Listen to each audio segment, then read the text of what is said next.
Hey everyone, I'm Megyn Kelly. Welcome to the Megyn Kelly Show. Nate Silver kicks off our show today. Nate first rose to fame back in 2008 when he correctly predicted the presidential winner in 49 of the 50 states. He then took predictions and modeling mainstream with his massive 2012 best-selling book, The Signal and the Noise. He would join forces with the New York Times and ABC News before going independent last year, relaunching on Substack with the cleverly titled Silver Bulletin. Get it? Publication? I like it. It works. Along the way, he's received a lot of praise and made some major enemies, especially recently, for daring to state the obvious about President Biden's cognitive decline. But you're not allowed to say things like that when the left perceives you as one of their own. It's bad enough when they hear somebody like me do it. They really don't want to hear somebody they consider part of their cabal do it. And that leads to particular blowback for folks like Nate. We'll get into where the 2024 election stands, including the one state we all should be watching. But we're also going to talk about the importance of risk taking and the habits of successful risk takers, which he lays out in his new book out today, On the Edge, The Art of Risking Everything. It's rising up the Amazon charts and sure to be another bestseller. Nate Silver is here. Don't miss a moment. Subscribe to this show on YouTube and follow me on Insta, Facebook, and X. You know how much my family and I love our dogs, right? I mean, we talk about them a lot. Thunder and, yes, even my sweet Strudwick. Can't imagine life without them and would hate to imagine life with them with no one taking care of them. But that is the reality for so many dogs and animals. This is why I'm so glad to tell you about Delta Rescue. It's the largest no-kill care for life animal sanctuary in the world. They've rescued thousands of dogs, plus cats and horses too. And they provide all of these animals with shelter, safety, and most of all, love, a home. And they've been doing it now for more than 45 years. Delta Rescue relies solely on contributions to stay open, and giving can bring tax benefits to you. Talk to your estate planner about how you can grow your estate while helping animals in need. And check out the estate planning tab on their website to learn more. We love Thunder and Strudwick and would love to see other pups and cats and horses who don't have that kind of love in their lives find a place where they feel it. Delta Rescue helps the pups who need it most. Go to deltarescue.org today to learn more. That's deltarescue.org. Nate, good to have you. How are you? I'm great. A little busy. They keep you busy with the book launch, but I'm having fun. Thank you, Megyn. Yeah, absolutely right. So let's go back and do a little bio info for our audience, expanding on some of the things I just ticked off. So you were not a political prognosticator at all for most of your adult professional life. You were, though, a risk taker. So just talk to us about how you got into this line of work. Yeah, so I took a boring consulting job that was not a very risky job out of college, and was perpetually bored at that, but had a friend at the job who was starting a home poker game. And I played poker a little bit in college, but I'm really competitive. So I started practicing on the internet, playing games for fake money, for free money at first, which wasn't very fun. I mean, poker's a game meant to be played for money. But then deposited money at one of these gray market, shall we say, online poker sites and started doing really well. I mean, it was a poker boom. So you had a lot of dumb money in the poker economy. So being mediocre was good enough to, for a period of a couple of years, win a lot of money. In 2006, the US Congress passed a law that basically banned internet poker, took away my livelihood. At the time, it was Republicans in charge of Congress. So I was upset about that and started following politics more carefully. Then in 2008, I was living in Chicago, 29 years old at the time. Barack Obama was a significant figure, obviously, in the Chicago political scene. And so all of a sudden, this guy in my backyard is running to become president. You have all these superstars. You have Hillary and Rudy and John McCain and eventually Sarah Palin. So taking more of a Moneyball, data-driven approach to politics was in the right place at the right time. But before I ever got into politics, I was a professional gambler. And it's kind of when I create a model that has odds and probabilities, it kind of comes from that handicappers, setting a point spread mindset almost. It makes perfect sense.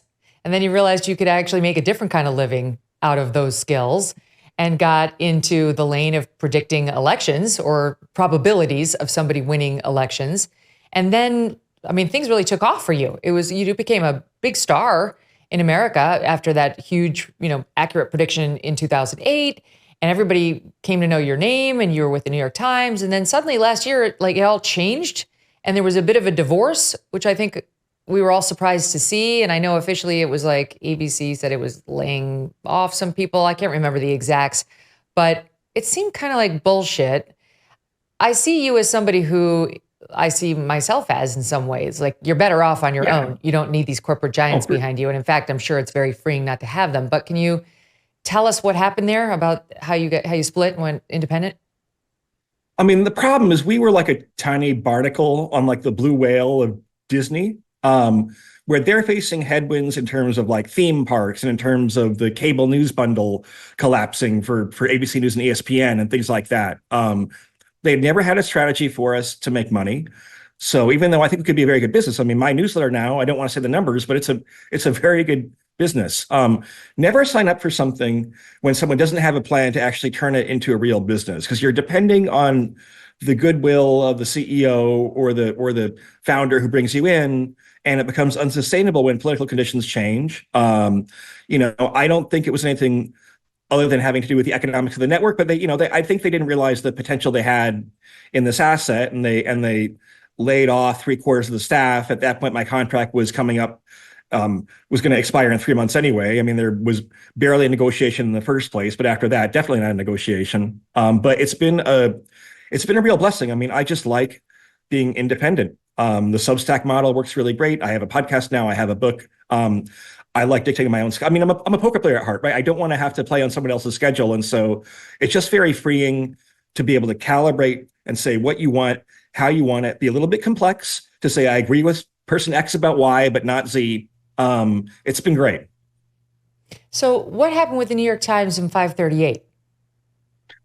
That was, I would say, a good relationship. I mean, I was at the Times in 2010 through 2012, at a time when they were growing their digital subscriber base a lot, and 538 was one of the most profitable and popular assets on the New York Times. And look, I have different conflicts here, right? I criticize the New York Times a lot.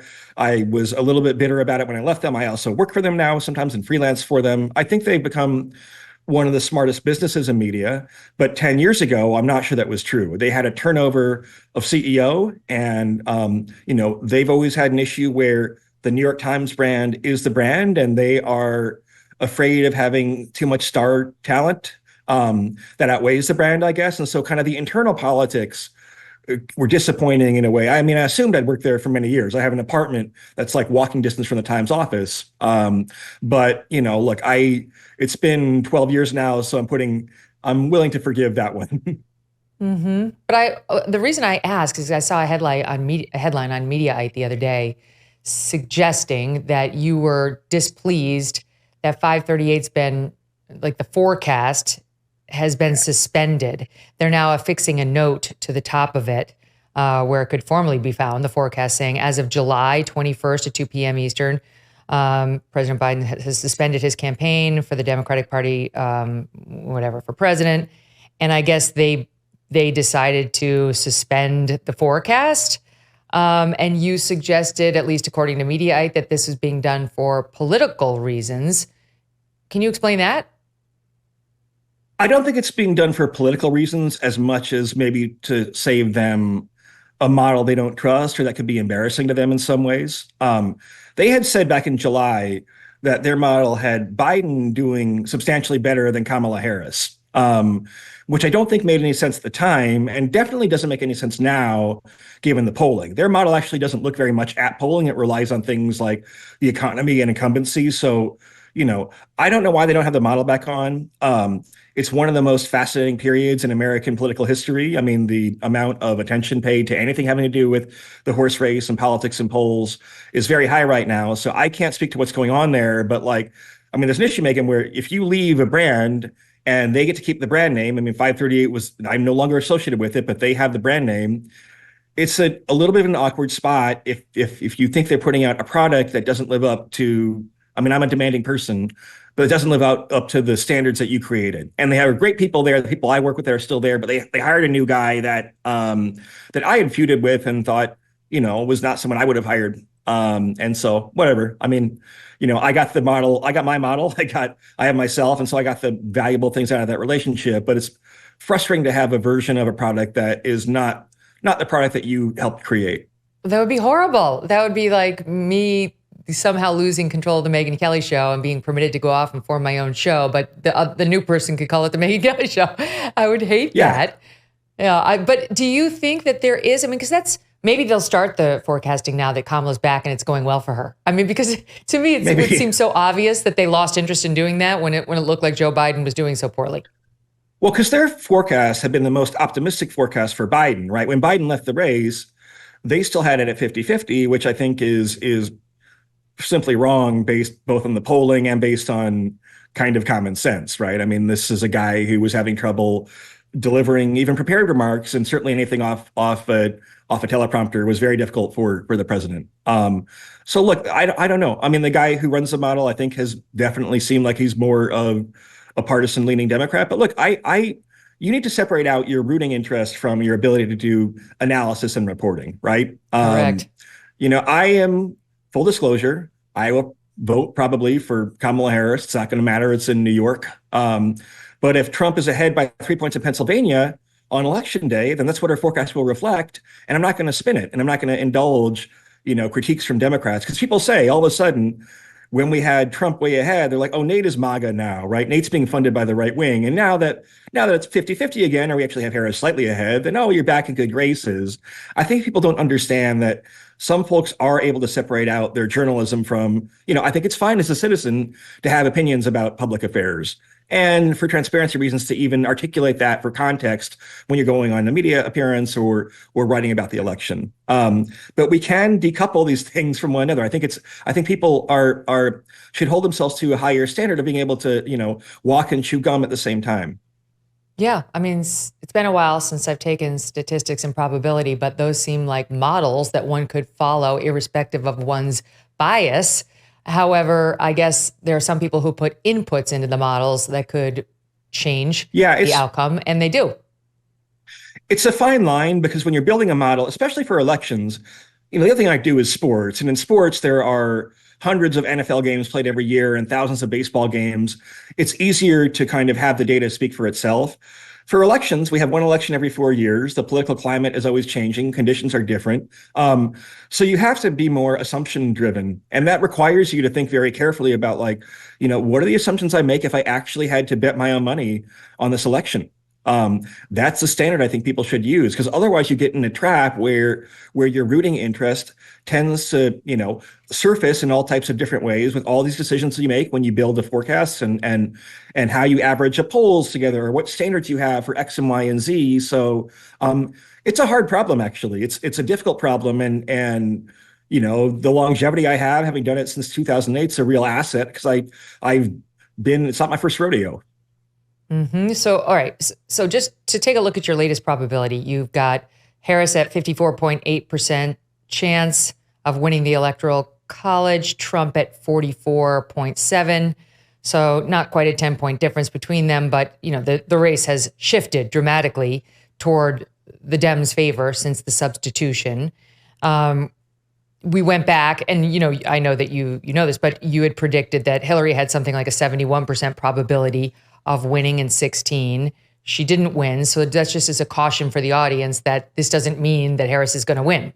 It's a probability based on an input of what? All the latest polls or the polls that you trust? Like, how do you decide what goes into the mix? We try to be as inclusive as possible, right? As long as it's a professional poll, professional scientific poll, we include it regardless of the political ideology of the pollster. If there are polls that are amateur polls, like someone doing it on a blog and they pay $300 for a SurveyMonkey survey, not those, but we are the most inclusive of the different sites because we believe in the wisdom of consensus and the wisdom of crowds. And there are years where some of the polls people demean as outliers wind up being right. And so we're kind of following a process there. And to the other thing you said, look, Harris it's basically a coin flip. 54-46 is not much removed from a coin flip. And you're right that in 2016, Trump won with longer odds. He was at 29% in our model. Now, what I would say as a poker player, gambler, sports bettor is that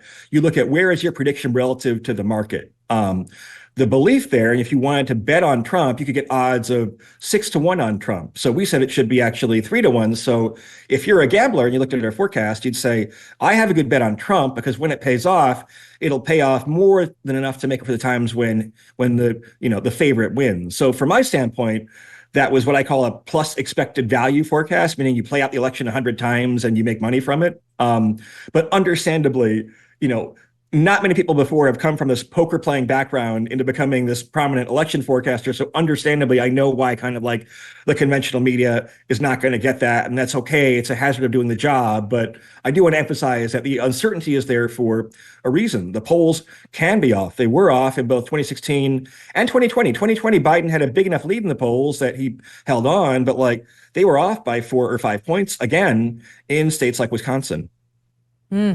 So there, of course, at this point in the race, there are many Republicans who are starting to get very worried, right? Because Trump looks so much better 4 weeks ago than he does today. We had the New York Times Siena poll that came out yesterday showing Harris over Trump by 4 points in Michigan, Wisconsin, and Pennsylvania, the must-win Pennsylvania.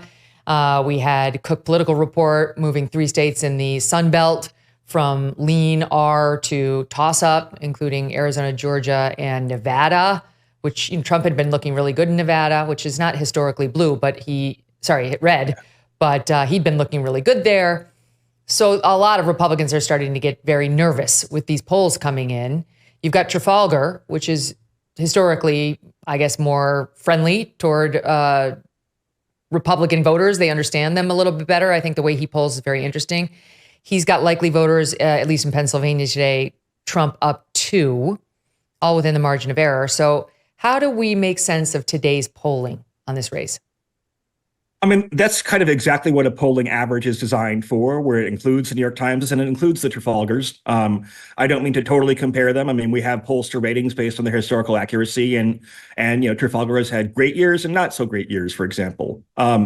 Look, there's a pretty clear consensus that Kamala Harris is ahead in most national polls right now by an average of 2 or 3 points.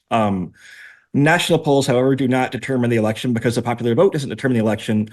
In Wisconsin, Michigan, Pennsylvania, she's ahead by a point, maybe 2 points, but that's really within the margin of error of the polls, right? If you had the election today, which would be a little bit weird, but if you had the election today and Trump won Wisconsin, that would be not surprising in the least, right? I mean, I think you'd take Harris at 50-50 odds, but it's very close. And the fact that, look, one way to look at it is that we've had 3 straight close elections with Trump. One where he came out a little bit ahead, one where he came out a little bit behind. And Harris is like a league average Democratic candidate, right? I mean, Hillary Clinton won the popular vote by 2 points. I frankly think Kamala Harris is a better candidate than Hillary Clinton. So if she wins by 3 points, the popular vote, then you have a close electoral college race where I think she might be the slightest favorite, but would be very competitive.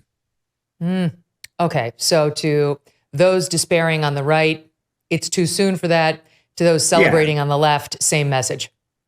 No, look, I think both parties Democrats went from a terrible position. I mean, Biden was way behind, and I think if anything, our model overrated Biden's chances because he was not able to do the normal things that a candidate does. His fundraising was drying up. He had another debate to survive. So I thought Biden's chances might have only been 10% or something, and now it's 50-50 or 54 or 55. I mean, that feels great when you're a poker player and you're down to your last few chips, and all of a sudden you're a real player in the game. Yes. But Democrats are maybe getting a little bit carried away here. Kamala Harris is going to have her convention next week, and typically that produces a further boost in the polling. So I think August will remain a rough month for the GOP. But September, she will face a different type of pressure, the pressure being a perceived frontrunner potentially. That can be more difficult. I mean, being an underdog is a powerful kind of constituents or powerful meme in American politics. It's a sympathetic situation. And in some ways, it's a great story, right? I mean, she takes over this old guy and performs way better than people thought. rises in the polls, could become the first woman president. It's understandable why voters and certainly the media find this story compelling, but usually there are twists once you get after Labor Day and having this debate September 10th, which by the way is still pretty early for a debate. That's the most obvious fork in the road for a momentum swing. Mm-hmm. Have you been able, Nate, when you've been watching the media, I mean, it's been such a whiplash, right, of them eventually deciding Biden had to go. Okay, we're going to do our shoe leather reporting. Let's get to the bottom of this. We're suddenly interested in all of his fails and stumbles. And then as soon as she got anointed, it was like, not interested anymore. Forgot all our shoe leather problems. Like, let's let her coast and be her PR agents on the back of the plane and back of the bus and not insist on interviews, et cetera. Yeah, look, I think the Biden story should have been covered first and foremost as a governance story. It's the hardest job in the world. How much uptime does Biden have seems like a valid question. And by the way, I think these questions can be asked of Trump too. I think candidates should be more transparent about their medical records and their mental health and things like that as well. And people should have the right to ask questions. But yeah, it's not a great look that once the horse race aspect of the story was resolved, that the story faded from the headlines so quickly. Because it's about, if there's a 3 a.m. phone call from North Korea, then do you have the best person in office to take that job? And I don't know. I mean, the fact that Biden's been cagey about his diagnosis, if he has one, it's not been a great look, and it's a sign of how. I mean, what's weird about me is like, I'm someone who is kind of in the liberal media establishment, but also critical of it at times. And I think in election years in particular, you sometimes see behavior that's more strategic, I guess I'd say. My gosh. I mean, that's such a sweet interpretation of it, but strategic, corrupt, if you ask me, but that's me. But on your point about Joe Biden, Tom Bevan over at Real Clear Politics actually went and pulled the president's schedule just to see what he's actually doing, what Joe Biden's actually doing. This is last week. He posted this on August 8th. And he wrote, his schedule this week is truly absurd. One phone call on Monday, nothing on Tuesday, nothing on Wednesday, one phone call and a ceremony on Thursday, and then off to the beach house. He adds, any employee or CEO who did this would be fired.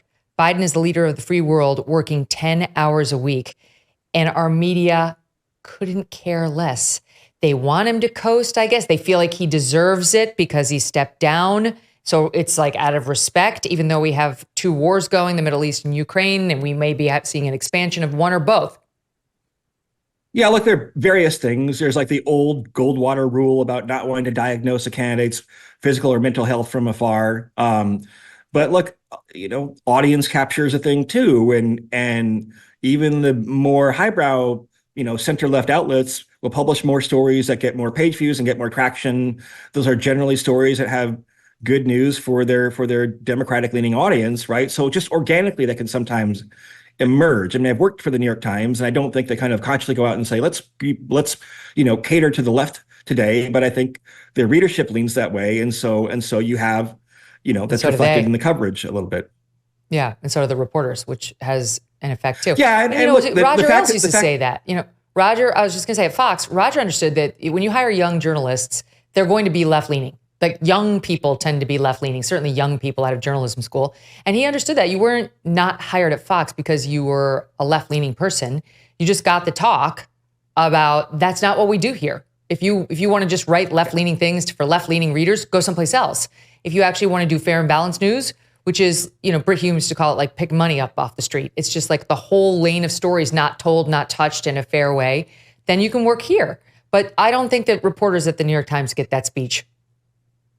Yeah, I don't know. Again, I am a little conflicted out here. I freelance for the New York Times, so I don't want to speak, and you should account for that conflict. Look, I think the issue is kind of the pipeline issue where the Times is hiring from lots of elite colleges and universities, young people from elite colleges and universities. And, they're very bright people. I mean, they get the best and brightest people in their class, but people coming out of those elite institutions are progressive Democrats. And look, there are more journalists than you might expect, Megyn. I mean, I'd push back. There are a lot of journalists who care about the truth and are able to separate out their rooting interest from their journalism. I mean, I think the majority, maybe even the super majority. Who's coming to mind? I'm not going to name names. I mean, look, No, because there aren't. It's the majority. That's insane, Nate. That's insane. I'm not going to deny there are some, but the majority, absolutely not. Look at the news coverage. I mean, look at the news coverage. Did you see the headlines today after that Elon Trump thing last night? The media knew exactly what to do. It sucked. He sucked. Elon sucks. All our concerns about being kind toward people with special learning and so on out the window when it's Elon Musk, who everybody knows is on the spectrum. No, we can make fun of him it's like, this is just today's example, but we'd be here all week. It's definitely not the majority. I hear we have a difference of opinion. Go ahead. Look, I mean, I worked in these spaces as well. And I think there are a lot of good people there. I think sometimes the people who care more about the journalistic standards are reluctant to speak up to younger colleagues who want to take the newsroom in a more progressive direction. And you have a lot of internal battles. One thing about the Times is that, at the Times, the kind of more traditionalist actually said, hey, if you want to turn this into like a progressive newspaper, then this is not the place for you exactly. Then they've shifted a lot from kind of the peak of 2020, peak wokeness or whatever you want to call it. I read so much stuff and I might not say that about outlets X, Y, and Z. I don't want to make enemies now, but there are outlets Washington that I wouldn't Post. say that about. Yeah. I said there's plenty more. I want to play this because you said it's not considered appropriate to diagnose from afar in the context of Joe Biden. President Trump did not get that memo. He feels perfectly comfortable doing it. And here is a little bit from his discussion with Elon last night. Now, Biden's, close to vegetable stage, in my opinion. Okay. I looked at him today on the beach and I said, why would anybody allow him? The guy could barely walk. Why would anybody allow him? Does he have a political advisor that thinks this looks good? He can't lift the chair. The chair weighs about 3 ounces. It's meant for children and old people to lift. And he can't lift it. The whole thing is crazy. Well, he's clearly, he's clearly like, we just don't have a president right now. You don't have a president. And she's going to be worse than him because she is a San Francisco liberal who destroyed San Francisco. And then as Attorney General, she destroyed California. Okay, so he's getting a little bit more on message there at the end. But Nate, do you think, and I realize you're more in the statistics and probability game, but do you think there's a chance they actually might sub out Biden before November so she could run as an incumbent?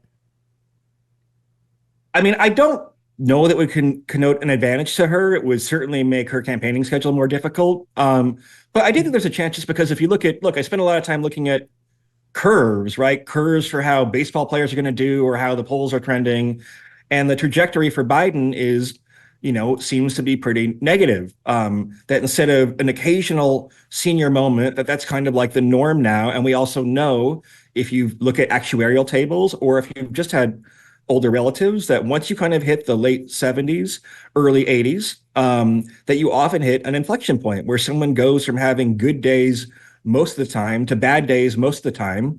And so, the fact that he wanted to be president for another 4 years, if you extend out that curve, that was, kind of an untenable ask of voters. It's the main reason that he was losing. But it's a perfectly logical question to ask, why not just step aside now? I think that's perfectly logical. And the media should ask that question more and ask questions about Trump. Again, I would encourage more reporting on, is Trump in some state of decline? I think that's a fair question to ask of any 78-year-old. That is a fair question. Yeah. Yeah, that's absolutely a fair question. And look, one of the reasons why Trump gets upset with yours truly is because I have been raising that question for a while. And when he has what appear to be senior moments, I will call him out on it. And he doesn't like that. And I can't say that I blame him, but that's my job. I will say that in that discussion with Elon, to me, he seemed quite rambling. It was like, he rambles. He goes on too long at his rallies and in these exchanges and at his presser the other day to where you get kind of bored, you lose the thread, you lose interest, which is not something you're used to with Trump. Trump in 2016, he was tough to lose interest in. And I think that's probably an age-related change. So I think this is one of the challenges of the people around him who are, I'm sure, are desperately trying to get him to stick on message. No, look, for the first 30 minutes or so of the convention speech in Milwaukee, This is when Biden's still the candidate, remember? And it's like just a few days after Trump was shot at. It was a kinder, gentler, softer side of Trump. And I'm like, okay, he's just going to win this election, right? It's kind of just the destiny of it when the bullet grazes your ear and Biden is 81 years old and you're 4 points ahead nationally. And he's finally figured out that, hey, I can just kind of have a glide path to the presidency here. And then he goes off in the rest of the speech and rambles. And then 3 days later, Democrats replace Joe Biden with Kamala Harris. And I think he was not, there's not just me. There is reporting that the Trump campaign was underweighting the possibility that you would have a candidate switch, right? If I were them, just like your NFL team scouting for the backup quarterback when the starter is injury prone, I would have wanted to have a plan ready to go on day one for Kamala Harris. Instead, they were tweeting out memes like the coconut meme that Democrats actually think are funny and endearing to her. They were actually kind of, making her look like she was fun and different than Biden. And then they got off on the race stuff and they were very flat-footed about JD Vance. It was their election to lose, and they haven't lost it yet. It's 50-50 more or less, but they have fumbled the ball in a pretty profound way, I think. Mm-hmm. That's a good way of putting it. So football players take big risks. So do politicians. So do poker players. And that brings me to your book, because you take a hard look at some of our best and brightest here in America, some of our not so great and not so bright. Sam Bankman-Fried comes to mind. Yep. You interviewed him repeatedly. There's a great story in the book about Elon Musk, and I was thinking about it when you were talking about your political analysis earlier and sort of the way some people approach challenges. Poker can be a very insightful way into seeing who someone is, and in particular, their risk tolerance. And why is one's risk tolerance relevant to life? Why do we want to know what one's risk tolerance is? I think in part because we are now forced to make all these decisions on our own. In a world where there's a loss of trust in institutions. Under COVID, you kind of had to figure out in your own, especially if you're in a blue state, that, okay, I'm going to have some friends over to my private home because I'm not going to be able to go a year without social contact or whatever, right? Or I can take my mask off when I'm walking outdoors and things like that. And that some of these risks have been misstated or speculative, or people don't have your best interest in mind necessarily. I think in a world where people have to fend for themselves, then a personality type of, questioning the conventional wisdom, of questioning authority, of being a little contrarian, that tends to be rewarded a little bit more. Sometimes that personality type is correlated with being a very difficult person, I think, or going too far, or questioning the conventional wisdom when, believe it or not, it's actually right. Elon has some of that. The story about Elon playing poker is that he literally just goes all in every hand, then rebuys until he's finally broke, which is, I think, kind of a metaphor. Both Tesla and SpaceX were... Wait, was he with the all-in guys at the all-in poker game, or was this not a different poker game? I played the all-in guys. This is an earlier I want to get poker to that game. Yeah. But literally just doubling down and going all in every hand, and that's how he ran his companies. Both Tesla and SpaceX won. Wasn't the story in the book that he kept doing that? He kept losing, all in again, losing. He'd get more chips, lose, and he kept doing it until he won, and then he was like, "I'm done." No, you will not. He eventually, I don't know if he ran out of money or he won a small pot and then gave up, but it's not a winning poker strategy. Okay, good. So don't try that at home. I don't recommend the Elon kamikaze poker strategy. When you're in business, though, and you're a venture capitalist, you're looking for founders that have an extremely high risk tolerance, that are willing to go all in on a contrarian idea for 10, 12, 15 years, because it might be worth 1,000x your investment, and you can only lose one time your investment. And Elon's done that twice with Tesla and SpaceX, which, in Silicon Valley, understandably gives you kind of godlike status there. Financially, the bet on Twitter seems like it probably won't be great. However, as a bet in terms of cultural influence, as much as he might get made fun of by the establishment media, Twitter, I think, is part of what has caused a vibe shift away from left progressivism toward a more conservative direction. I think Elon's not a centrist. He's actually a full-bodied conservative now. He endorsed Trump. But lots of prominent journalists, center-left journalists, are still on the platform. It's still the best forum for many topics like sports, which I follow. It was fun to follow during the Olympics. So I think, look, even the Twitter bet, I think can't be totally dismissed. And the same journalists who would say, "Oh, this is such a disaster," Twitter, are still on Twitter and still using Twitter to like drive engagement to their platforms. They are. They all said they were leaving and they went over to that Mark Zuckerberg thing. Yeah. And then we never heard about that thing again. And they're all back on Twitter. I see them all the time. I mean, politics doesn't really work without conflict. And journalism doesn't really work without conflict. And so like having like threads or an alternative where only the left was there or blue sky or whatever, like it's just people, I don't know what metaphors I'm allowed to use in the show. It's just people patting themselves on the back, I guess is how I'd put it. It's not very interesting. Yeah. A circle jerk was the term I was going to use. Yeah, I got it. Speaking of Elon's political views, he did speak to that in the interview with Trump last night. Here's a bit of it. It's Hot 6. If you look at my record, I've actually been. I'm not like some. They try to paint me as like a far right guy, which is absurd because I'm like making electric vehicles and solar and batteries, helping with the environment. I supported Obama. I stood in line for 6 hours to shake Obama's hand when he was running for president. I call myself, historically a moderate Democrat, but now I feel like we're really at a critical juncture for the country. So this is to people out there who are in the moderate camp to say, I think you should support Donald Trump for president. All right, Nate, I have a crazy prediction for you. I think in 4 years, that's going to be you.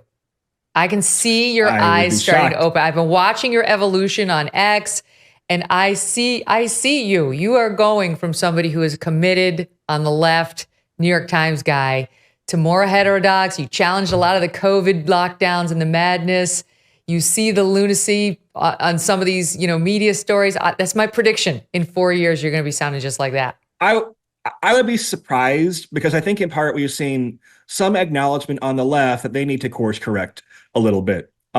We have seen a decline in wokeness in the past 4 years, in my opinion. We have seen colleges like Harvard bring back standardized tests and more requirements for attending school there. We've seen outlets like the New York Times, I think, understand that they want to have a broad audience, probably not conservatives, not Trump fans, but broad from left to center right. So I've seen some course corrections, I think. And because what I want is like, I don't think that like questioning authority or being skeptical of the accumulation of power, I don't think that should be right coded or conservative coded, right?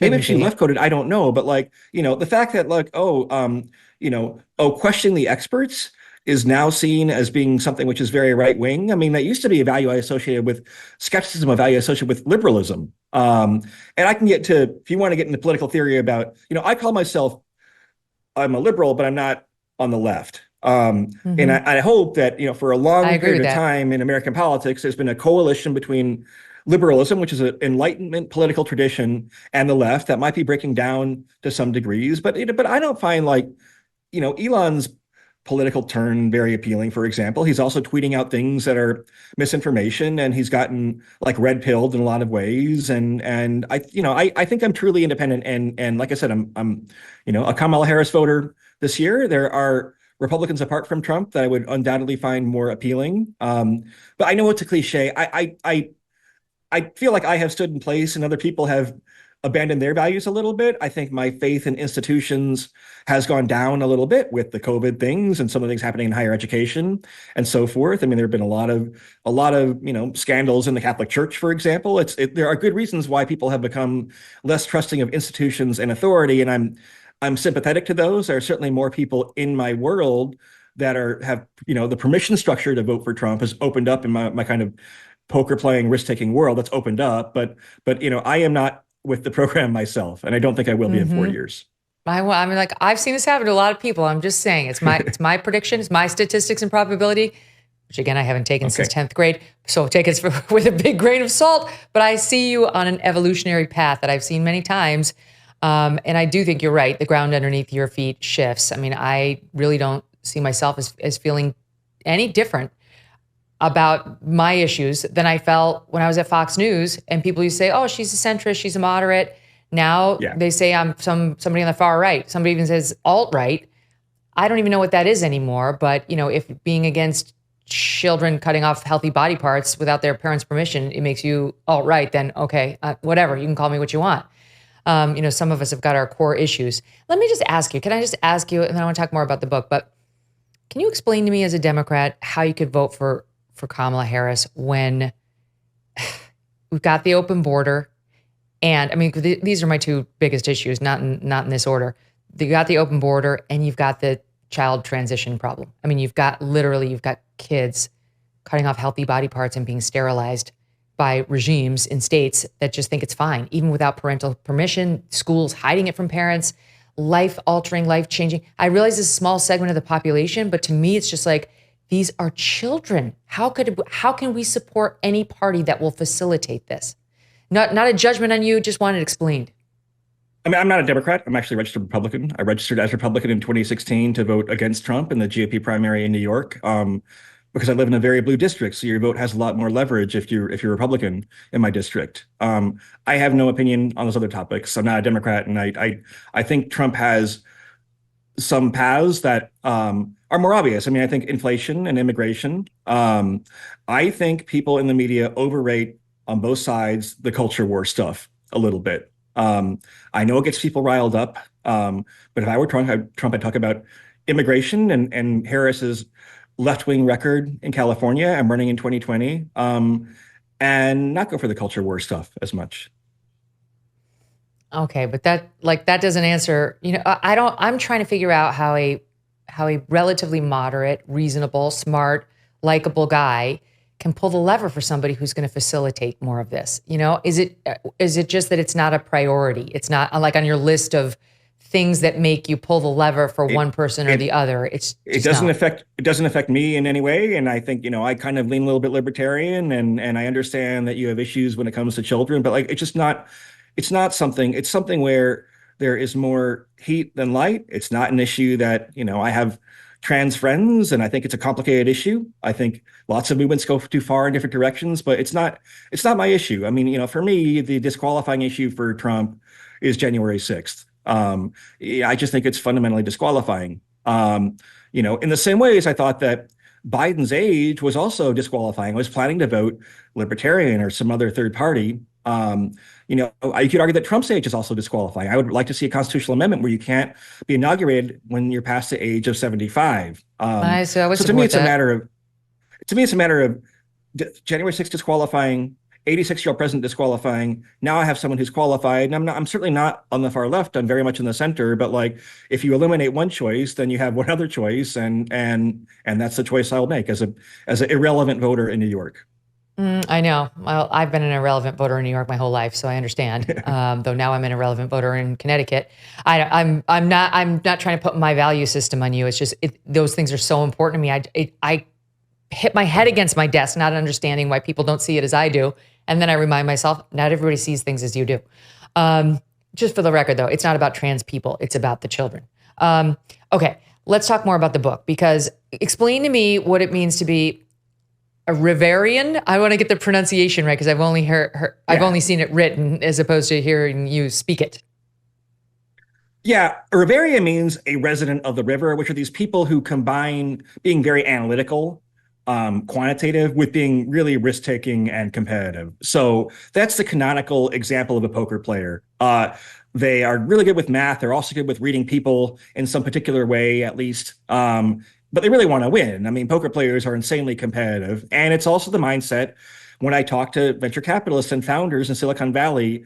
It's a similar mindset. When you talk to people in the crypto boom, similar mindset, or obviously things like sports betting, for example. It's a personality type that is very high variance, meaning very high upside. So maybe you are like the richest person in the world, or maybe you're Sam Bankman-Fried, who's kind of the anti-hero of the book, and shows what happens when these values are taken too far. But for better or worse, it's my world. It's a guided tour of my world, and the hope is that I can kind of let you see people through their own eyes, through fair and balanced, and it's a cliche, reporting, where I talked to 200 people for this book. I believe as an author of the principle of show, not tell, right? I'm not going to beat you over the head with something. I'm just going to give you good reporting, people in their own words, a lot of fun context and anecdotes. So I'm not trying to weight the dice too much. And I think it does a really good job with that. Again, the book is called On the Edge, The Art of Risking Everything. Is it true you yourself won some $750,000 in the year that you were writing this book, playing poker? In the 3 years, and that's gross profit, not net, right? That means how much money if you don't count all the losses, right, that you win 750K. But no, I was in the top 300 in the global poker index rankings worldwide for a period of time, which is pretty cool to be doing it in my spare time. There's a lot of luck involved in the short run in poker, but no, I love the game, and I like it because it is both a strategy math game and a people game. I mean, at the end of the day, if you can look at somebody, and I used to think this was overrated, the physical reads or the vibes thing, but like when you get thousands of hours of training of looking at people when they're playing a poker hand, and is their heart beating in their neck? What are their hands doing? Their eyes. The eyes, people know how to like lie through their eyes, but they forget about like the rest of their body, their posture and things like that. And so, so talking to some of the best poker players in the world in the book, as well as being, proficient on the math side of things, certainly, I've gotten to a point where I'm pretty competitive. And poker is unique in that, like, I couldn't go, I'm terrible at basketball, so, I wouldn't be allowed to anyway, but like, I couldn't go and play like a Steph Curry and LeBron James in a pickup game of basketball, right? In poker, you can register and pay your $10,000, go to the cashier's window, main event, World Series of Poker. They'll give you a ticket, and you can sit down at the table, and the best poker players in the world might be there battling against you. So it's a very lowercase d democratic enterprise, and it's kind of my safe space, is my joke. What's the game? What's your game of choice?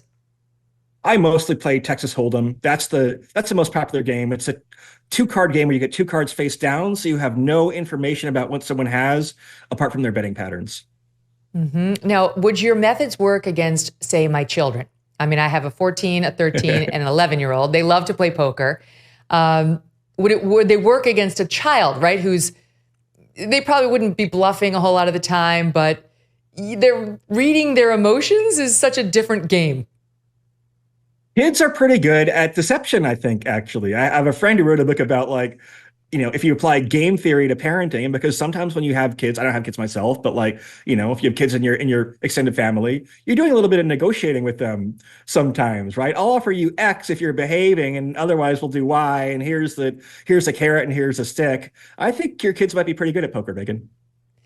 I read parts of the book, and I think I saw you citing, forgive me, I can't remember his first name, Nash from A Beautiful Mind from Princeton, who came up with game theory, or the whole, it's all detailed beautifully in the movie, played by Russell Crowe. But is his theory actually important to your poker playing abilities and your assessment of your competitors? Yeah, so game theory is basically about what are the conditions that emerge in a highly competitive world. If I'm trying to apply my best strategy and you're trying to apply yours, then what's a prediction for where we end up? And this is the whole basis for poker. The reason why you need bluffing in poker is because you need an incentive for your opponent to pay you off when you claim to have a strong hand. That comes straight out of game theory, and game theory is kind of one of the foundational concepts of the book. But I like it because, like I said, it gives people credit for being intelligent. Sometimes I think politicians and political parties assume that they're the only smart party in the room and the other party is stagnant and stuck in the mud. And most recently, that assumption hurt Trump by being very flat-footed when the ticket was changed and underestimating Democrats' desire to win the election, even if it meant, and to be clear, people say, oh, Joe Biden kind of nobly stepped aside. I mean, that's stretching it a lot, right? Every ounce of pressure was put on him by Nancy Pelosi and others, which I think was the correct strategic move, but there was a lot of pressure applied. And by the way, in 2020, Biden got a lot of help from the party. Jim Clyburn endorsing him, Amy Klobuchar and Pete Buttigieg dropping out and endorsing him and really boosting him very quickly after South Carolina and after Super Tuesday. So if the party wants you in, the party wants you out. And the Democratic Party, for better and worse, is a stronger capital P party than Republican Party. The Democratic Party gets what it wants. It might not always want the right things, but it's been smarter about candidate choice, I think. Oh, I think the Republicans are jealous of that. I don't think you're wrong about that at all. I think a lot of Republican voters who are much more individualists in these moments are more like, damn, why can't we behave more like them? Yeah. That you get out of line, you get the stick, you get back in line, then they have an election and they win. But I think Team Trump should be listening to this, especially as they go a little closer to that September 10th debate and lower expectations for her, which is not smart. Go back and look at her debate against Mike Pence. She was good. She was strong. I just watched it on Friday. They should be reading your book. Everyone should be. It's by Nate Silver. It's called On the Edge, The Art of Risking Everything. Great stories in there about so many colorful characters. Nate, thanks for being here. All the best to you. Of course. Thank you, Megyn. Okay, and we'll be right back after this. Grand Canyon University, a private Christian university in beautiful Phoenix, Arizona, believes we are endowed by our Creator with certain unalienable rights to life, liberty, and the pursuit of happiness. GCU believes in equal opportunity and that the American dream starts with purpose. By honoring your career calling, you can impact your family, friends, and community. Change the world for good by putting others before yourself. Whether your pursuit involves a bachelor's, master's, or doctoral degree, GCU's online, on-campus, and hybrid learning environments are designed to help you achieve your unique academic, personal, and professional goals. With over 330 academic programs as of December, GCU meets you where you are and provides a path to help you fulfill your dreams. The pursuit to serve others is yours. Let it flourish. Find your purpose at Grand Canyon University. Private, Christian, affordable. Visit gcu.edu. Fresh off his massive X conversation with former President Donald Trump, there are calls from abroad to censor and potentially arrest Elon Musk. Because, hate speech over in Europe is illegal. You can't say offensive things or you might get arrested.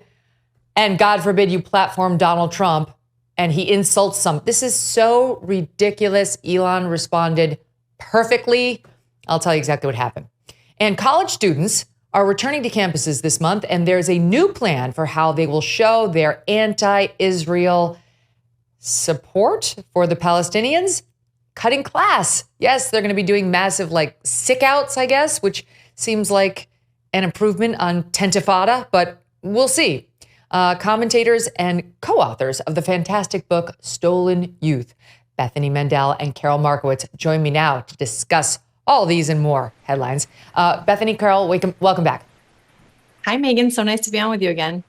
Thanks for having us. Likewise. Okay, so I love that Elon so upset the people over in the UK and Europe writ large that the EU is actually warning him. This was ahead of the Trump conversation, saying you better watch it tonight, that you can't have any incitements to violence or hate speech or racism.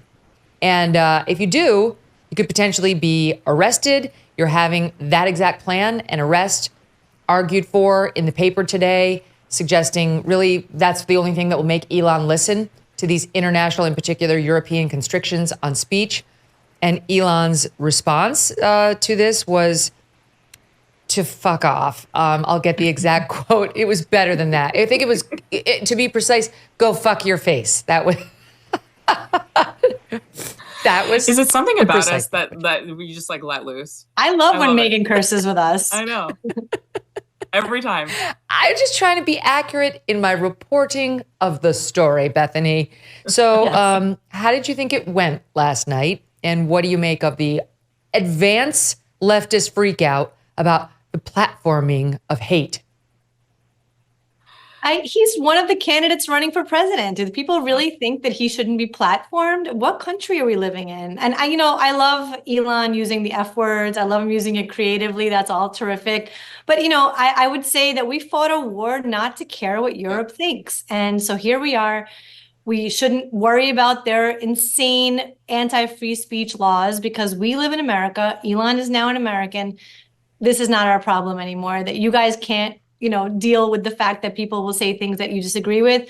We're a little bit past that. I listened to the whole thing on X. I thought it was really excellent. I don't love listening to stuff like that. I'm not every interview politically, I listen to that.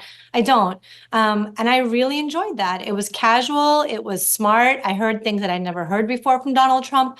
I thought it was excellent. Well done. Lots of listeners. I mean, they're saying they had 1 billion listeners ultimately. Impressive and amazing. I feel the need to correct the record on that. They say there were 1 billion views. We don't know what that means. I think a view is counted even if you scroll right past it.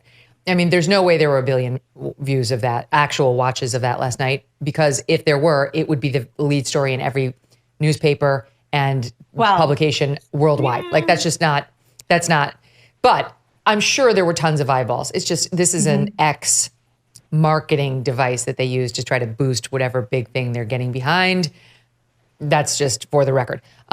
So Bethany, by the way, it was in The Guardian, and it was an ex-Twitter boss who said he has a way of grabbing Elon's attention. If he keeps stirring unrest, he doesn't like some of his posts on what's happening in London, get an arrest warrant.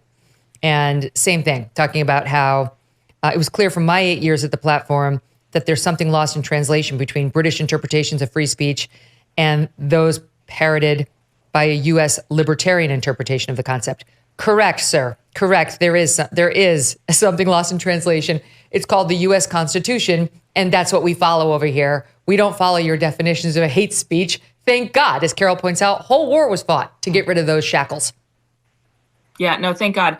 I mean, what was really interesting to me was that all of these folks who were, preemptively up in arms about anything that could be said, none of them have listened to Elon Musk's talk. They've never listened to Donald Trump talk. They have this caricature in their minds of what these folks sound like that has no basis in reality. And I was really disturbed watching a lot of these individuals who, like, DEI is their entire personality. They're always talking about inclusivity and blah, blah, blah, blah, blah. And as soon as they actually heard Elon Musk speak, they said, oh, this is rambling. He sounds like an idiot. He's on the spectrum. He talks about being on the spectrum. And all of their sweet talk about inclusivity went out the window the second an actually autistic individual got onto a platform in which he could speak freely. I thought it was really disturbing and really instructive about how committed they actually are to inclusivity. They're not. But don't forget, Bethany, joy. This is the joy party. It's having such a good time. I just want to add also that a Washington Post reporter also tried to shut down this conversation. He asked Karine, the spokeswoman at the White House. Oh, we have this. Hold on, Karol. Let me play it. And then you react on the back end. So yes, for the audience, this is a Washington Post reporter at the White House press briefing asking Karine Jean-Pierre one of the dumbest questions we've ever heard. Here it is. Elon Musk is slated to interview Donald Trump tonight on X. I don't know if the president is going to tune in. Feel free to say if he is or not. But I think that misinformation on Twitter is not just a campaign issue. It's a America issue. What role does the White House or the president have in sort of stopping that, or stopping the spread of that, or sort of intervening in that? Some of that was about campaign misinformation, but it's a wider thing, right? Yeah, no, and you've heard us talk about this many times from here, about the responsibilities that social media platforms have when it comes to misinformation, disinformation. That person asking the question is an idiot, Karol, an absolute idiot. I can't believe that he considers himself a member of the press. And it works for the Washington Post. Go ahead. It's crazy. I mean, I think that we used to have at least some faith that these people weren't full-on lackeys the way they are. But the last 2 months have really opened some eyes. I don't just say people who are political, like the three of us, who are really involved. I hear from people all the time that how can I believe anything that this media is telling me, because Joe Biden was hidden from view. We were told he was totally fine. He's not totally fine. Then they just swap him out. I think all of that has really broken trust with kind of more normie people who maybe don't follow things quite as closely as we do. And then hearing this kind of question in the White House to say, how can we shut down speech that we don't like, is just unbelievable. It's un-American. Right. It's unacceptable. So yeah, it's one of the best known, most famous, richest men in the world, somebody who's created, I don't know how many thousands, hundreds of thousands of American jobs, Elon Musk, wants to have a public conversation with the man who was president and is running to be president again.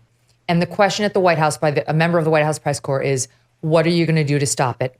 What are you, Karine Jean-Pierre, going to do to stop it and rein in the misinformation in this press conference, in this conversation that I wasn't invited to?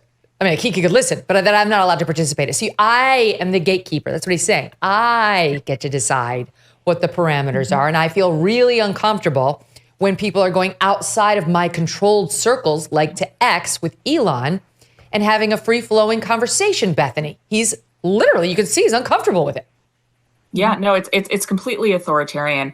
And what's been interesting having Elon take over X was seeing, we thought we had free speech in this country, and then watching the Twitter files come out and seeing, wow, they absolutely silenced people who were against all the COVID restrictions. They actively worked with the government in order to make sure that people could not speak freely. But I'm thinking back to, remember the tips line that Obama had during Obamacare? They've always footsied with this authoritarian stuff where, don't be afraid to report misinformation. And we are the determiner of what misinformation is.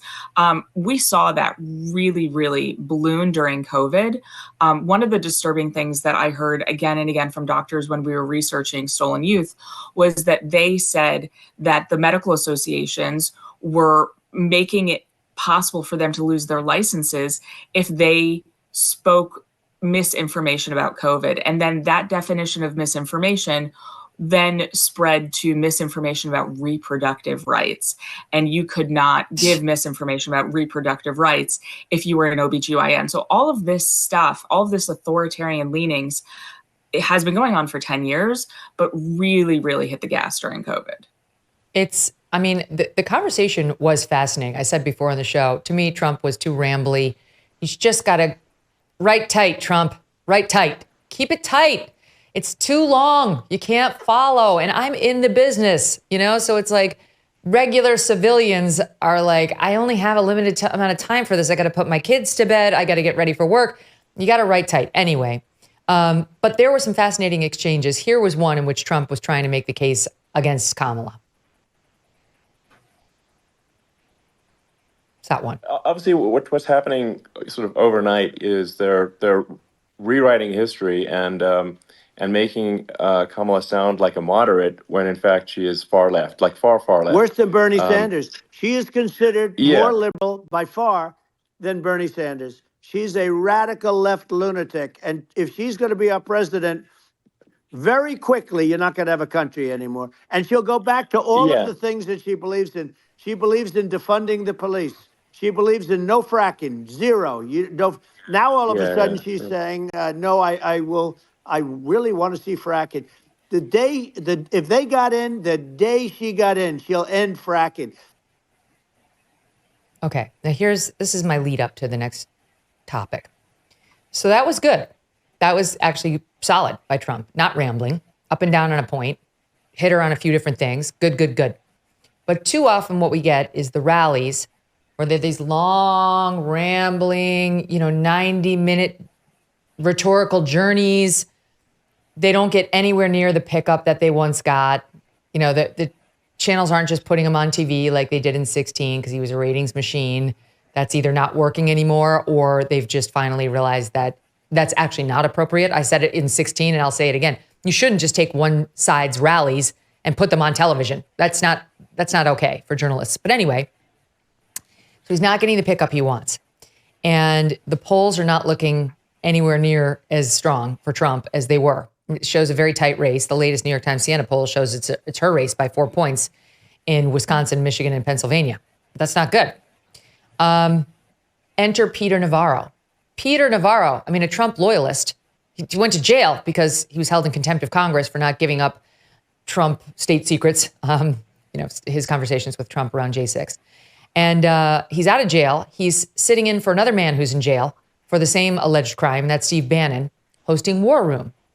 And Peter Navarro, he loves Trump, obviously, had the following to say about Trump, the polls, and messaging. I think it's very interesting. Listen.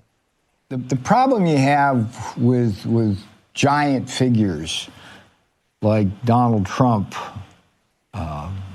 is that people may tend to tell him what he wants to hear rather than what he needs to hear.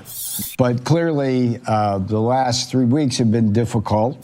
There was a decision made to debate Biden prior to him being crowned the nominee, and I'm sure there were good and bad pro and con reasons for that, but you can at least say, in hindsight, that was a catastrophic error. It's not just less than 90 days to the election. It's less than half that to early voting. The question is, what is the strategy going to be? Roughly half of a Trump rally speech now is usually scripted red meat for the Trump base. And the current rally formula is simply not sufficiently focused on the very stark policy differences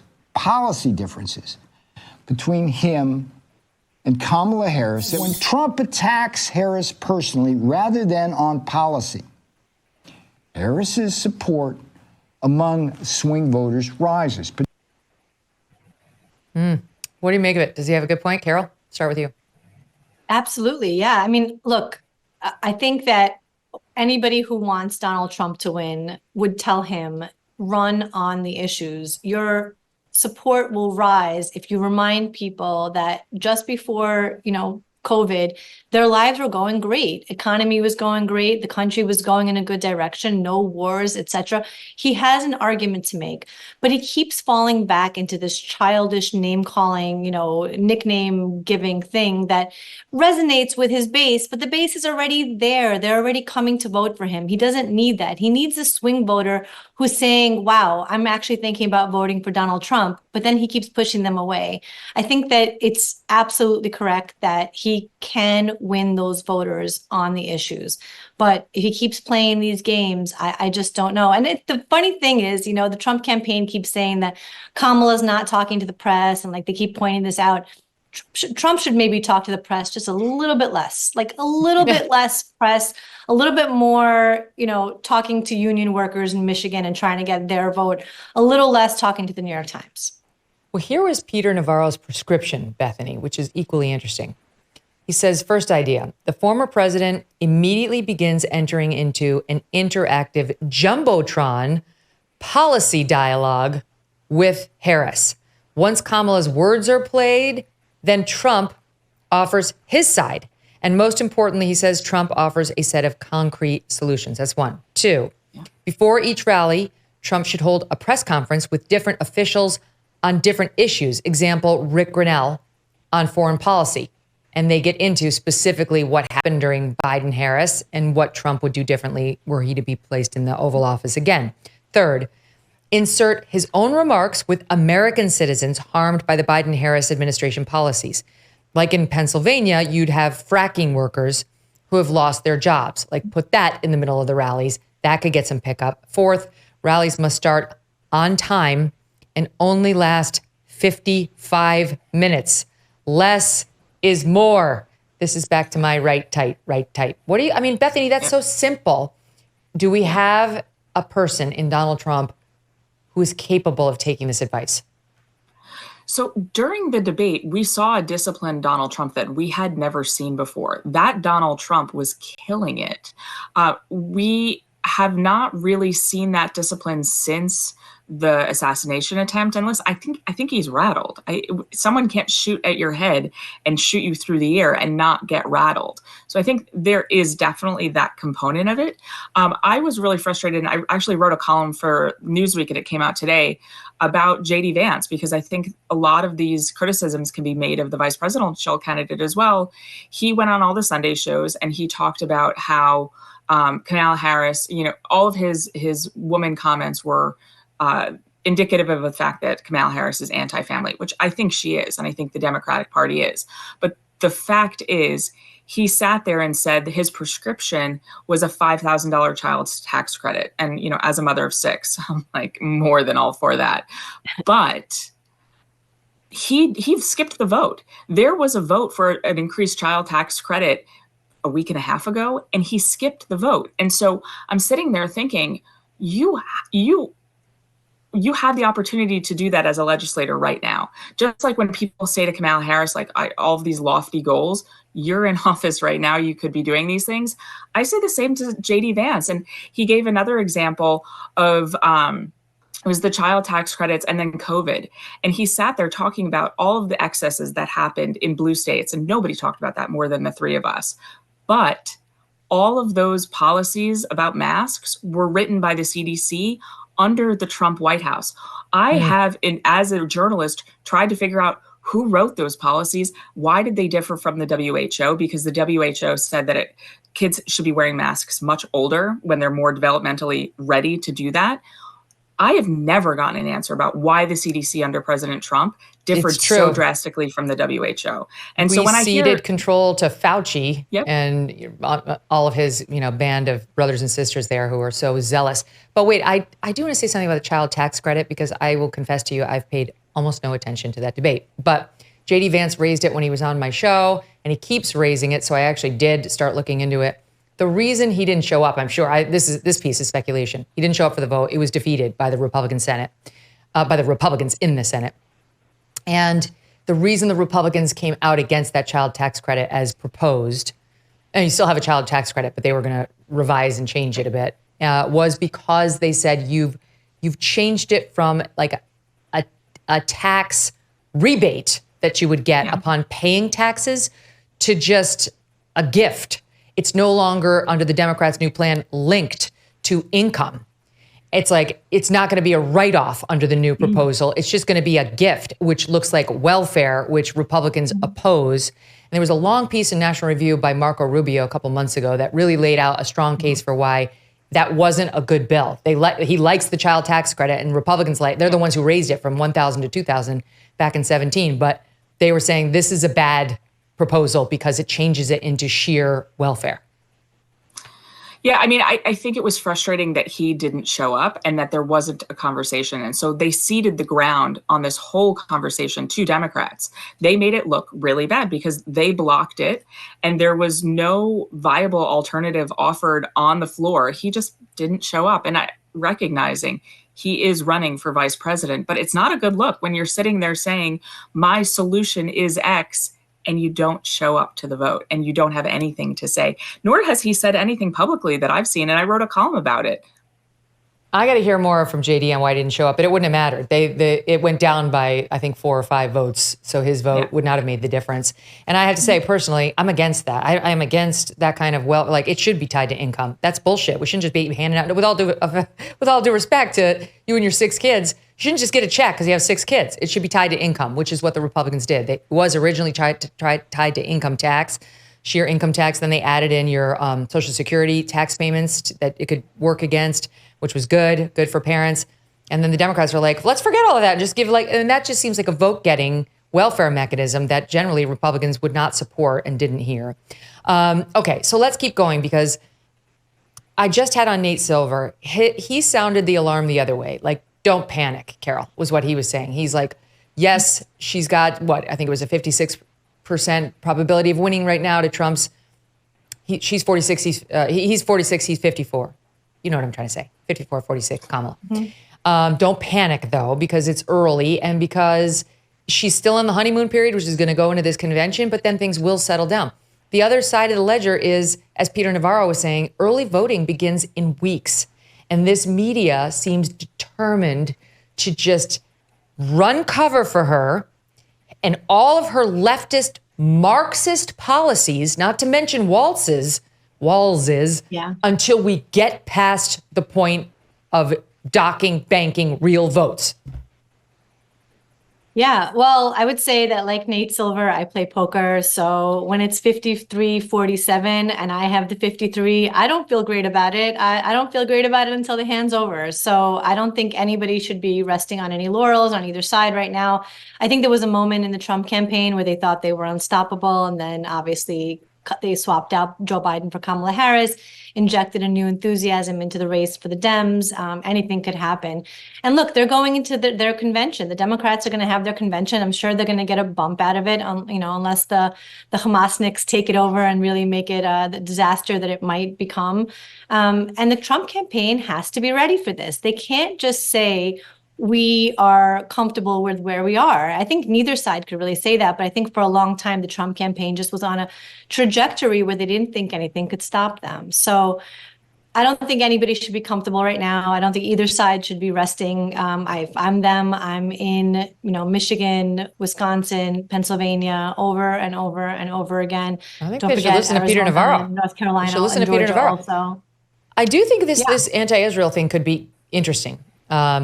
With these protesters, I think we will have protesters at the DNC. Do you guys think that they staved that off just by picking Walz? No, absolutely not. What I think is interesting is at the RNC, there was a hostage family there that the crowd led a cheer, bring them home. That and they were family, the parents of an American hostage, and that's what happened at the RNC. I think though, if a hostage family goes to the DNC, they need security. Not only are they not going to be cheering, bring them home, but the DNC need to make sure that family members of hostages being held in Gaza, Americans, need to have security. That really is indicative of a real rot within the Democratic Party. Will you think they will have a family member of a hostage? I mean, they should, but who knows? I don't think so. Yeah. But so I think there will be protests in Chicago. Because look, they already protested her on the trail post picking Walz. So they're going to be there. Right. They didn't put that story to bed. And I do think it's interesting, though, Karol, that this plan by these young Democratic Socialists of America, those are the ones who are literally in the streets of New York celebrating on 10/7, literally celebrating the death of all the Jews. Yay! This is before any retaliatory campaign. That's the group. So now they're getting their act back together because campuses are opening back up. And this new thing that I said in the intro is like a sick out of kind. Yeah. And they're predicting, and I'm quoting here from a piece that was in the Free Press, no one can ignore large swaths of empty classrooms. No one can just turn around and plug their ears when the university can no longer call itself a university. I'm not sure. If they're not there, right. I think I just keep going on, teaching my class and ignoring them. I mean, first of all, I wish I had come up with a cause that I could strike out for in college and not get penalized. I think that that's really where I went wrong in my college career. But that's really the thing. These colleges already have rules about attending classes or about how many classes you need to get to or about the work you need to get done. And yet they're overlooking these rules for these protesters. So at some point, the protesters are not wrong. The colleges are responsible here. Are they going to hold these students accountable for not showing up to class for, days and weeks at a time? Or aren't they? And I think that this is the problem in so many facets of our society. I think that we don't enforce rules that already exist. We don't enforce laws that already exist. I was in Singapore this summer, not saying we should cane anybody, but everybody comes back from Singapore saying, oh, it's so clean, it's so nice, it's so law-abiding. They have largely the same laws about littering and everything else that we do. They just enforce those laws. So the colleges need to understand that we're going to be looking at them and saying, are you going to enforce the rules, or do these protesters get a pass for not going to class for weeks at a time? Yeah. I mean, it's an interesting dynamic, though, Bethany, because that won't have the visual effect that the Tentifada did, which I think she'll be very grateful for. Go ahead. Yeah. No, Rutgers University at the orientation, and I went to Rutgers and it's a garbage school and no one should go there, but it's for this reason. They had protests at orientation and parents were like, what's going on? Like, they don't enforce policies. At the end of the day, they need the visual, they need something, but so much of what all of these protests was performative, and it was about status, and it was about, you're in with the right line of thinking. They don't actually believe what they were saying. And if they did, they would be in the streets protesting for Bangladesh right now. They don't actually care about any of this stuff. Yes. And that's what's most disturbing to me. This is what Douglas Murray has been saying, and he's in trouble over in the UK. They're trying to cancel him yet again. I mean, truly, there's no more courageous, effective truth teller in the world than Douglas Murray. he's my number one. I listen to him with bated breath. I try not to breathe. I try not to let my stomach growl. I just listen. Like, I have to take every word of this in. Everything he says is so spot on. And one of the things he was saying was that if this really were about their heartstrings being pulled for the poor Palestinians, we would see protests everywhere. We'd see protests in Yemen. We'd see protests in China, where they're undertaking a genocide against Muslim Uyghurs. None of it. It's Lebanon, over and over, it's about Jews. And they'll find a different reason to tell us that we need to hate the Jews and the Jews are bad, depending on the news cycle. But he has seen through that. And he's also been very critical of the UK immigration policy. And so now his haters are trying to blame what's happening in the UK streets on him. We can get into that in more detail. Yeah, I think that what they're doing to Douglas Murray is indicative of how afraid they are of his arguments. His book that came out, I think it's several years ago now, he's getting in trouble for a book that predicted the problems that Britain was going to go through. And so him being kind of a fortune teller of where things were going to go, which I think was obvious to a lot of, right-thinking people, has gotten him into trouble. And we're going back to our first conversation on the show where, they don't have the kind of free speech protections that we do. So a book written several years ago inciting violence today is something that potentially makes sense to the British left. And that's terrifying. And look, Douglas Murray's ours now. They can't have him anymore. I think we should make him American as quick as possible. Yes, maybe that's Donald Trump, the first thing he should do. He should. That's exactly right. He was making the point, and we're going to get into this a little bit in more detail later this week, but he was making the point in an interview a few years back and promoting the book that he's sick and tired of these protesters coming to the UK or to America only to tell us how much they hate our guts and how shitty our countries are and how they want us to, I guess, obey Sharia law. They do actually say that in some of these protests. And he, in the perfectly indignant Douglas Murray tone, took on that, among other points. I'll just play you a little. Here's Sod 18. I don't want them to live here. I don't want them here. They came under false pretenses. Many of them came illegally and continue to come illegally, and we don't want them here. And I'm perfectly willing to say that because it needs to be said. If I hated Australia, hated the Australian people, hated Australian history, hated the Australian way of life, broke into the country illegally and spent my time trying to undermine Australia, why should I be in Australia? Why? What would I have brought the country? What benefit? What moral benefit? What financial benefit? What social benefit? The answer is you'd have brought no benefit. So why just hope that those people are not in large enough numbers and keep your fingers crossed and put it off for another day? I think we have to start saying very clearly, if you don't like it here, go. And if you don't like it here and you intend to make it worse, we will make you go. Yes. So sane. Yeah. Yep. It's the same with all these campus protesters here on visas. Yes. That's it. So Douglas Murray is a threat because he's such an effective truth teller, and he just keeps saying more truths, which bother the leftists. But he's putting his thumb on exactly the right problem, because it's not just a UK problem. It's absolutely a problem here. That's the guy we need making our case over on the right for the reason why we can't have 4 more years of Kamala Harris. We need those points being made, Bethany. It's like, this is my frustration with Trump. I just, when I hear him do the rambling wind up and it's fine, like Peter Navarro's right. The red meat for the base is entertaining, but they're with him. They're with him.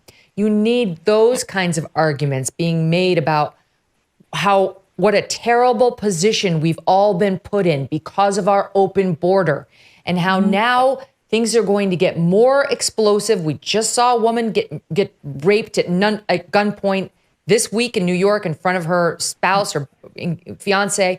We're going to have more just like it if we continue these open border policies, and her statements now that she's some sort of a border hawk are not to be believed. Yeah.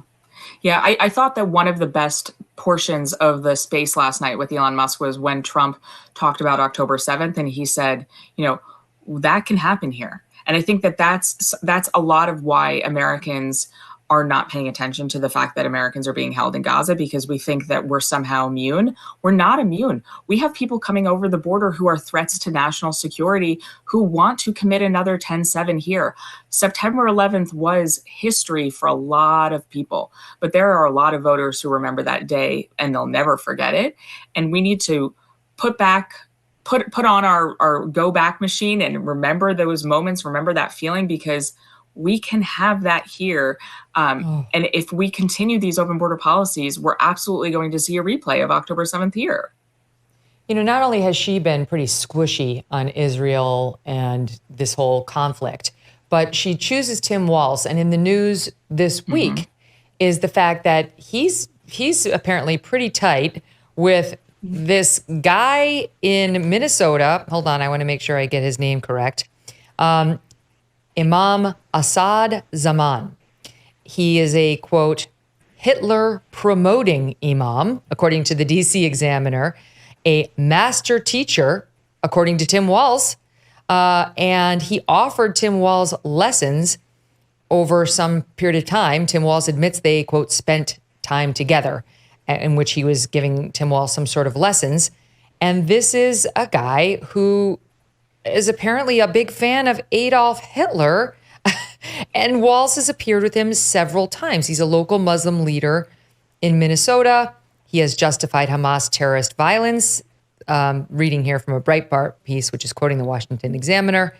And this pro-Hitler thing is because he shared a film on social media that is some 6 hours long and just kind of reimagines Hitler as just, I guess in the way Tim Walz reimagines socialism as something that's just neighborly. It reimagines Hitler as just something who's like some guy who's kind of avuncular. I don't know, Karol, but every day we get a new piece of info that doesn't suggest is going to be a very particularly friendly administration toward our friends in Israel. Well, that's, I feel like, absolutely right. And Trump hit the Israel point several times last night in a bunch of different ways. I mean, as you said, he tied it to the border. He talked about the fact that if he was president, he doesn't think October 7th would have happened, et cetera. I think it's on his mind in a way that I think that with the Democratic ticket, it's on their mind as like, how much can we minimize this so that we don't get in trouble talking about it? And this is the kind of thing with the Tim Walz and this Imam. These are the people that they're openly courting, and you can't deny that those are the people who are going to be disrupting the convention. I think that that's exactly where they're afraid to go, and they're afraid to talk about this topic, so they end up, having these crazies in the party, in the tent, interrupting them and screaming at them. Now, of course, the media has been papering over these interruptions and, oh, Kamala, isn't she so, just so cool in the way that she shuts them down? But I'm going to have a hard time seeing her shut down a lot of them. And that's going to be a much tougher thing for the media to cover up. So I think that we're in a situation where a lot of the policies that they're pushing are specifically tied to not having these conversations. Here's Tim Walz speaking about this imam, Bethany. He's on camera, 15. First of all, say thank you to Imam. I am a teacher, so when I see a master teacher, I know it. And over the time we've spent together, one of the things I've had the privilege of is seeing the things in life through the eye of a master teacher to try and get the understanding. So he's a big fan of this guy who, for the record, this imam, after a one-party leader in Minnesota posted on 10/7 that he was beyond heartbroken to see what happened in Israel and that he knew some of the people and they were brutally killed or kidnapped. This guy responded that the person expressing the sympathy and his group cannot be joined at the hip to apartheid Israel and still hope to count the Muslim vote. That was in response to a 10/7 post that was expressing sadness for what had happened. This is exactly the kind of thing that used to be able to ruin an entire campaign. But when you have all of the media running cover for you, it's fine. He won't even be asked about it. That's the overwhelming likelihood here. So it's funny because Gabe Kaminsky at the Washington Examiner uncovered this stuff within a week and a half since he was named the vice presidential nominee. So my question is, was he vetted? If he was, and this was found, and they decided to run with him anyway, that's terrifying. My suspicion is they thought that they were going to go with Josh Shapiro until there was such a insurrection within the Democratic Party that, God forbid, they choose someone with the last name Shapiro, that they pivoted at the last minute to Walz, and they didn't do their research. The fact that they didn't choose Shapiro when the reality is a lot of his policies and public statements about Israel mirrored that of Walz is because he's Jewish. There is a real fundamental problem within the Democratic Party. And we've heard Kamala say about these protesters, I understand the emotion. I understand where they're coming from. It's wildly inappropriate for an American president to be saying that when one of our closest allies is facing an existential war for its survival that can come to our shores tomorrow. Yeah, not to mention the people she felt such sympathy for are tearing down posters of American hostages, and not to mention just American, but and as Israel hostages, including babies. And it's, I understand your anger. Really? Well, not in that context. No. All right, stand by. Quick break. Back with more. Bethany and Karol, stay with me.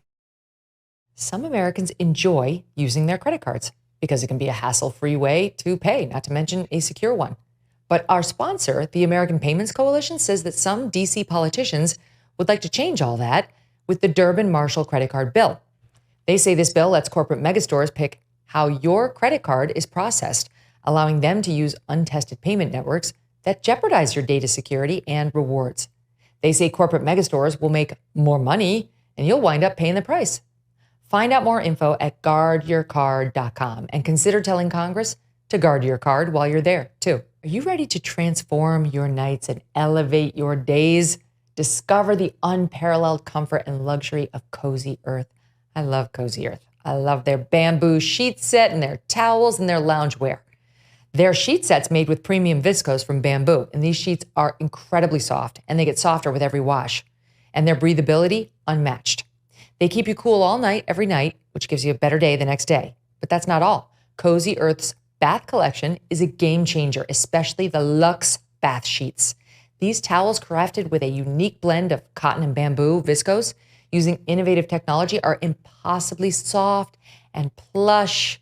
Quality and durability are at the heart of Cozy Earth. And with a 10-year guarantee, Cozy Earth products are built to last.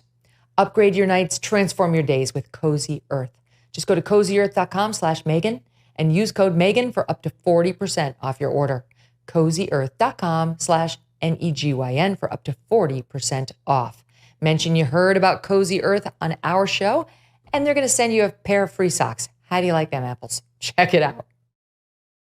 So it appears that no good deed goes unpunished, because even though JD Vance wrote this best-selling book, Hillbilly Elegy, that was made into a film by Ron Howard that cast Glenn Close in the iconic role of JD's Mamaw, Glenn Close is not grateful for any of those opportunities because, by the way, for which she was nominated for an Academy Award, a Golden Globe, and a Screen Actors Guild Award, because today she's out there taking shots at JD Vance because Hollywood leftists are going to do their leftist thing. She posted on her Instagram on Monday a photo of herself and her cat. You know where this is going. The message was, Eve would have left a bleeding mouse head in the bed of anyone who criticized any kind of lady with a cat. Now, of course, the media is loving it, Karol. You've got Vanity Fair, Huffington Post, Deadline, New York Magazine, all out there with headlines along the lines of New York Mags, which was Glenn Close and her cat bite back at JD Vance. To me, this is just so gross. You got all those awards because he told his family story and you played someone who is so important to him. And by the way, the whole point of his stories about her were to show you the importance of the most powerful female in his life, the woman who shaped him more than any other, to whom the whole book is an homage. But you can't see through that. You've got to essentially attack him as being a misogynist because of the cat comment. It's absurd. It's sort of funny. Well, first of all, I would say that the Glenn Closes of the world have to tell their team that they're still part of the squad. You know I did the movie where I played Mima or whatever, and I know that makes me possibly aligned with JD Vance somehow. But I want you to know that I would never. And here's my cat, and I will speak out against this man. It's a way of keeping them in line, right? I think that's how Hollywood polices each other.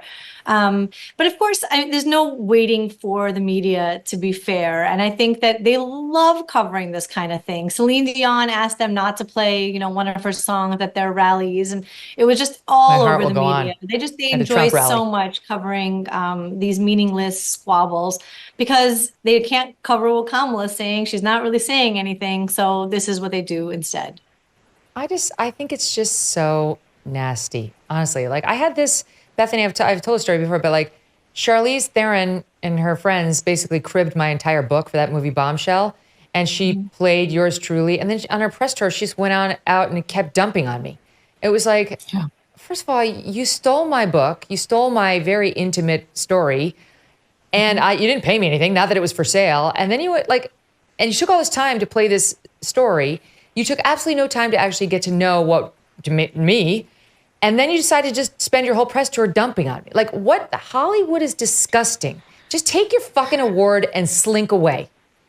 Yeah, I mean, it makes them look bad at the end of the day. It doesn't impact my impression of JD Vance seeing Glenn Close do that. I look at that and I think that's trashy. And that's a trashy move on all of their parts, on Glenn Close's part, all of them. And all of this stuff is what makes people want to vote for Trump, because this like elitist, holier than thou, like bullshit that they do makes me hate them and makes me want to see them lose. And so this is the stuff that radicalizes me, but in the other direction. Yes. I just feel like have the class to say, I'm going to sit this one out. Of course she's voting Democrat. Nobody thought otherwise. But just, you know what? I'm sure she met him. There's zero chance she didn't meet him when she did that movie. Just have the class to sit this particular one. Not every fight requires you to participate. But you're right, Karol, in Hollywood, she's got to shore up her bona fides. Like, she's probably getting some incoming, like, how could you play his grandmother, right? Exactly. And so she's got to telegraph, I'm with you. She needs to make a spectacle of it. That's how communism works. Well, we're not going to get the media to change anytime soon, that's for sure. I'll leave you with this soundbite from Michael Steele, who used to run the RNC, but he's a Republican like Nicole Wallace is a Republican. Both ladies are shaking their heads no immediately. And now he's running cover for the fact that we're not hearing from Kamala Harris. And according to her own statement, won't anytime until perhaps September. Listen to him. What has struck me since Donald Trump's press conference is sort of the highbrow nature of the press coming at Kamala Harris, saying, well, she, in my view, whining that she doesn't talk to us. She hasn't done a sit down with us. She hasn't done interviews with us. And I watched that press conference and I go, well, when you start actually asking real questions of Donald Trump and pressing him, then that sort of creates a space of balance. But right now, is there a real need for her to sort of, get the imprimatur of the press on her campaign and her efforts when she's having a very good conversation seemingly with the American people without them? A conversation with the American people. What conversation? Where is she having a conversation with the American people? It's unbelievable to me that they could say stuff like that with a straight face. Like, what a sellout. He used to be, sort of a moderate Republican who would say occasionally smart things. And now he's become this sycophant on the left who will say anything. The media loves Kamala Harris. They're not going to give her tough questions. They're going to give her the easiest possible questions that she could answer with no problem. I would love to see her do a conversation like Trump did with Elon Musk. Elon invited her. anybody of Yes. her choice. It doesn't have to be Elon. She could pick somebody on the left she could pick Michael Steele and they could have a conversation. I'd love to see her get into a long range conversation for over an hour, talking about all kinds of things. Let's see that happen. We'll take what we can get, but it'd be better with adversarial media so we could actually learn something. Trump faces them all the time. Bethany, I'll give you the last word. I mean, if you watched JD Vance going into the line of fire, I mean, I didn't love everything he said on all the Sunday shows, but he actually took the time to spend in a sit-down conversation with all three of those networks. We will never see that from Kamala. And I'm hopeful that once the honeymoon wears off and people actually hear what she says, she is not a very strong candidate. And once people see that, I'm hoping that, her numbers will go down. But I think she realizes that Biden made a mistake in letting himself participate in the debate, and she's not going to let herself make the same mistake. Ladies, a pleasure. Thanks for being here. Thank you, Tomorrow Megyn. You're so much prettier and smarter than Charlize Theron. I just want to add that. 100%. I don't know about that, but thank you. I'll take smarter. Oh, yeah. Thank you. We're back tomorrow with the fifth column.